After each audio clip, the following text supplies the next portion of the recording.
Well, hey there, everyone. Dad. Hi. What's up? Oh. Just about to make an intro video to my YouTube channel.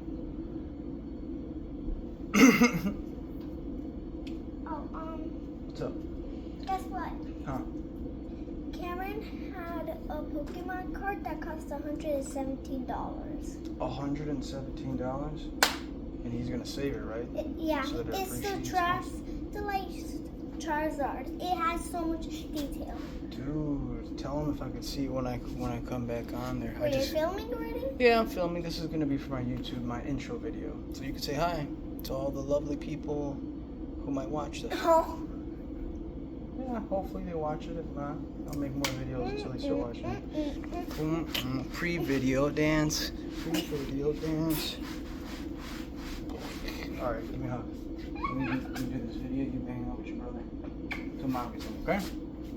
Thank you, beautiful. I was gonna maybe ask if I could hop on the Xbox now. I think I saw Agent open his eyes when he looked at me. I think. Well, yeah. If you want, say, hey, Adrian, you want to wake up and drink some coffee? Can I play for an hour? Dad will time it. If not, Yeah, because I can get an iPhone another day. She might get where you can play your Xbox. But let me do this, please. Wait. You gotta go, because I'm gonna be talking about grown-up stuff that you're not supposed to be listening to. Come on. This is already a minute into the video. Go. Love you. So, hello everybody. Welcome to the cafe. So, first off, I bet you a lot are wondering why Cuban Kratom Cafe. So I wanted to think of a place where people come, you know, take their slippers off, drink some coffee or some espresso and just shoot the shit. What better place than the cafe? For me, what's on the menu is Kratom. And we'll get into that a little bit later, maybe into another video, maybe a little bit into this video. And then the Cuban part is, well, I'm part Cuban, so there you go. Cuban, Kratom, Cafe. My videos, it's pretty much what they are. My channel is pretty much what it is. It's a combination of random content, joking most of the time. Sometimes I'll get serious, you know, just like any other human being, I've suffered tragedies, traumas, losses, you know, had rough experiences in life, and I found that comedy is a good way to cope, good way of coping. But I wanted to make this video to, kind of give you a little bit more context of the channel and what to expect. We just goof around a lot. Honestly, I do it just to, you know, more on like a relatable sense, like, hey, can you relate, you know, to some of this cringy stuff that's being put up on YouTube? Let's see, maybe for some informational or like educational purposes. You know, there is issues that I hold dear to my heart. One being the opioid crisis, and the fentanyl crisis, and it's bad. And it's also hit home. You know, family members. So I have lived experience with all these things, and sometimes I want to get on here and be serious. And 90% of the time I won't. You know, 90% of the time I'm just shooting the shit or just kind of shitting on these cringy content creators that recycle and regurgitate the same thing and just get a bunch of clickbaity shit and get a bunch of views and get thrown to the algorithms, and us little guys get shut down. But I'm here to pick us up, dude. I'm here to, you know, bring us together and unite us little creators and stick it to the man, so to speak. So, yeah, like I'll get into Kratom, for example, for a little bit. Reason why Kratom was used and why it's in the name. Something that's happened. Give me 1 second. Something that's happened to me in my past. Went through some shit in my past. You know, I have a history of health issues. I have a sinus arrhythmia. I have bradycardia, so my heart beats abnormally. It's like a sinus arrhythmia. It beats slower than it's supposed to. My resting heart rate is anywhere between the low 30s to like mid-high 30s BPMs. That's beats per minute. So, for reference, I go into the ER for, the flu or a broken ankle. The moment they rig me up to the heart monitor, it starts going off. And the nurses are freaking out until I tell them, yeah, I have bradycardia, and it's like a sinus arrhythmia, so my heart beats abnormally slow. And then they're like, oh, okay. So I have that. Recently, over the span of 6 years, have suffered with a back problem that's been pretty bad. Herniating discs left and right at my age, not normal. I'm now 35, but again, in the span of 6 years. So we're saying, I'd say like even earlier than that, like 26, 27 years old, I was dealing with these issues in my low back. So what had happened was, in a nutshell, from being overweight for a certain period of time, wear and tear on my lower back, from doing warehouse jobs and working in the warehouse sector like that, the warehouse field area, whatever you want to call it, while overweight, all that wear and tear on the back. Then I decided to get into shape and lose a little bit over 100 pounds, which was, great for my health, but still took a toll on my joints and took a toll on my low back. Learned that bodybuilding, when done right, when done safe, could actually help my problems, my arthritis in my low back. Again, done safe. Doesn't mean I go trying to hit my 1 rep max for deadlift. No. It means I can do deadlifts. I can do deadlift type work. I can do posterior chain work that emulates something like a deadlift without doing a deadlift, without putting my back in jeopardy. But anyways, throughout the years, before the diagnosis of arthritis, before the diagnosis of degenerative disc disease, I was given pain medication to help manage the pain. And when I started taking it, I knew that there was something to it. I knew that it gave me a certain feeling, and it's the same feeling that the doctors probably now tell you to keep an eye on and to watch for, so you don't abuse or start to become dependent on these medications. But yeah, definitely strong euphoric feeling these pain medications were giving me, along with pain relief. So I'm just like, man, this is really helping. Awesome, cool. Then my back would get better, then be off the medication, and then I'd be good. Well, last year I got hurt, and the last time I got hurt and herniated, the year previous to that, I herniated all 4 discs, like the lowest discs in the lumbar spine. I forgot the numbers, but yeah, the bottom 4, and the very bottom one, that bears most of the weight of my midsection. That disc bears most of the weight of my body weight, I guess you could say, and it's non-existent. That disc is it's deteriorating. It's degenerated over the years because of this arthritis, very quickly. So I hurt my back, and I'm running into issues with getting medicine in order to manage the pain. So I'm in desperation. I remember my brother mentioning something to me a long time ago about something that you could buy at the store that gives you the same effects of a pain medication, like a heavy pain medication, not Tylenol, like oxycodone or Vicodin. And I'm not advocating that Kratom gives you those types of feelings. I'm going to let you know how I felt when I took it, because everyone's different and each individual interaction with Kratom can be different, right? So I did some research.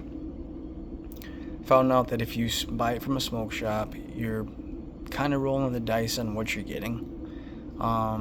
In a non-FDA approved market, you're already rolling the dice on what you're getting. So I like to look for third-party companies, or companies that at least are in compliance with whatever type of regulations there is in a non-FDA approved market, right? Like vendors that are in compliance with the AKA, if you know what the AKA is. Third-party tested for transparency and like contaminants and heavy metals and like all that crap. Verifies where the flower is coming from, where the kratom's coming from, exactly where it should be. If your vendor has a direct relationship with the farmers or the growers, you know what I mean? It's a whole big thing. At least to me it is. Because if I'm going to put something in my body, got to make sure I know what it is. So I looked in, did some research, and so the feelings that what I was going for was something that gave me the same relief or effects that of oxycodone. Because with the oxy, whenever I'd get injured, it would help with the pain tremendously. It also had me active at the same time. Like I was able to move around and get stuff done at the house. I wasn't sleepy, I wasn't sedated or heavily out of it. I was actually, I was somewhat calm, like somewhat sedated, but alert at the same time and just functioning. And if that makes any sense, I don't know if anyone's ever experienced something like that, but that's the experience I got. And I was like, so this works. Now, kratom is a tree that comes from Southeast Asia, more often than not Indonesia, and it's grown in a way that they harvest it at different times, right? They have like white kratom, they have red kratom, green kratom.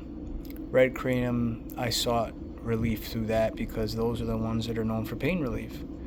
So kratom is very strong. I'm not talking about the extracts that they've now put into pills and basically are advertising these as Percocets and selling them at the store. That is ridiculous. If you are a father or mother watching this video, watch your children. Please. I know my kids, I don't have to worry about that, but I know sometimes some people watching this, they might have a rocky relationship with their kids. Please talk to them about this shit. This shit is no good. It's poison. It's one thing to take the kratom powder. The kratom, just kratom, the leaf and the powder has this built-in mechanism that it makes it almost impossible for you to get yourself into a risky situation to begin with. You know what I mean? You'll end up getting nauseous and throwing up before you get to a point where these extracts are too strong, man. And they're I'm just thinking of these young guys, just got their license at 19, 20, just had someone grab them some of these 7-0, whatever you call them, kratom extract pills, and then they're behind the wheel, dude, and it terrifies me. I'm all for, using things medicinally and treating chronic pain and chronic, illness, but I'm not for senseless danger, you know what I mean? So, but kratom too, if you're not mindful, can be intense. It absolutely can cause a dependency issue. It can cause withdrawal issues. If you go too hard in the pain, like anything else, you're gonna seek repercussions. You are going to have consequences. Nothing is a magic anything, and then once the party's over, and you'll feel it, you know what I mean? But everything, just like everything else, in moderation. I noticed that for me, not only did it help, excuse me, not only did it help for the pain, not only did it help in keeping me functioning and maintaining function in order to do my day-to-day tasks at home or at work. It also eliminated a lot of anxiety. A lot of anxiety that I knew I had, I was always aware of, just took it away. Something like this can pose a threat to someone like me who has an addictive personality. You know what I mean? So you just gotta watch what you're doing. Always research anything that you want that you get into. If you are going to put something into your body, make sure you know what it is. Make sure you know the ramifications. Make sure you're seeking out make sure you're just doing the best you can in the name of harm reduction, because I don't want anyone taking this video and hearing that, oh, he got relief from this and that, and I'm gonna go out there and try it. Everyone is different. Everyone literally responds to this differently. There could be a general consensus as to how people respond to this strain of kratom and that, but it's really how you respond to it. It depends on dose. Depends on what kind of size dose you're taking. It depends on, are you taking it on an empty stomach?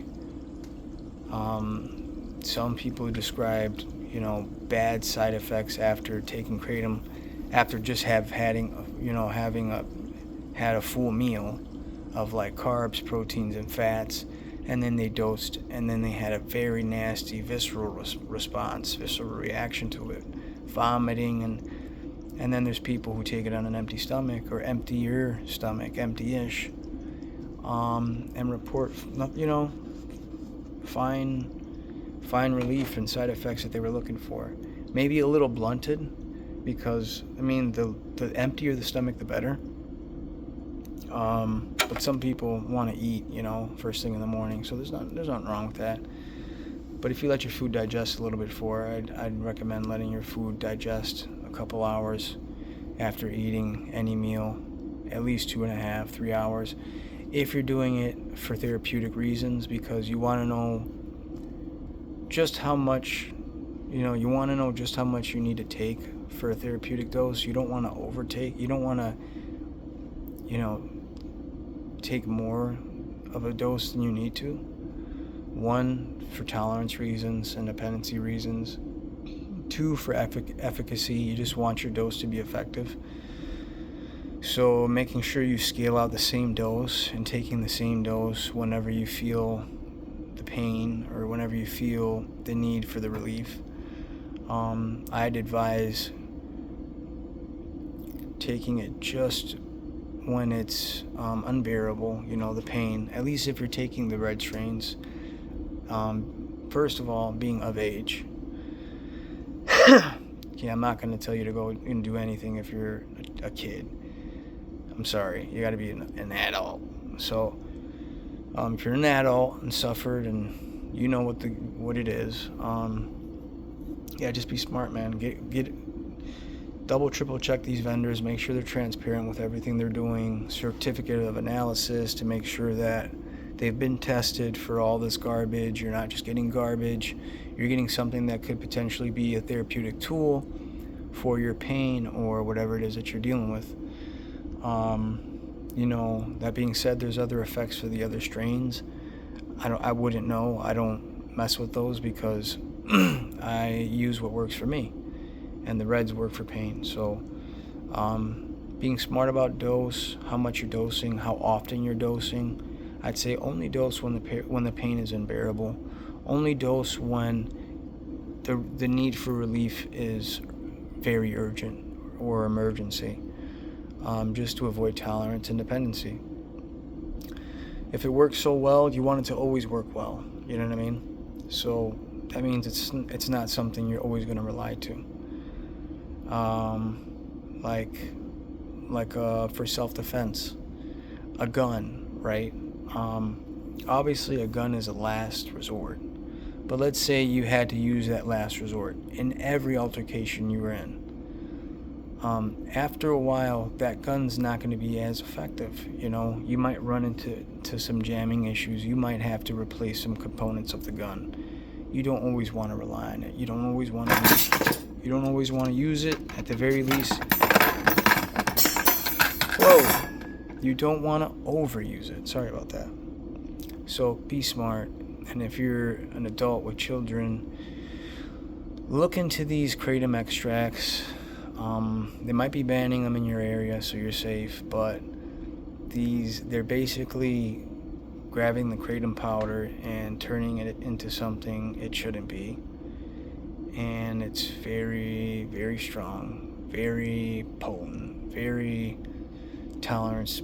It'll kill their tolerance and force them to have to take so much more, and it's a lot of money, and it's just sad that what I'm saying. So if you don't know what kratom is, do your own due diligence. If you're under the age of 21, stay away from it. And if you're gonna look into it, just again, do your due diligence. Be safe, and welcome to the Cuban Kratom Cafe.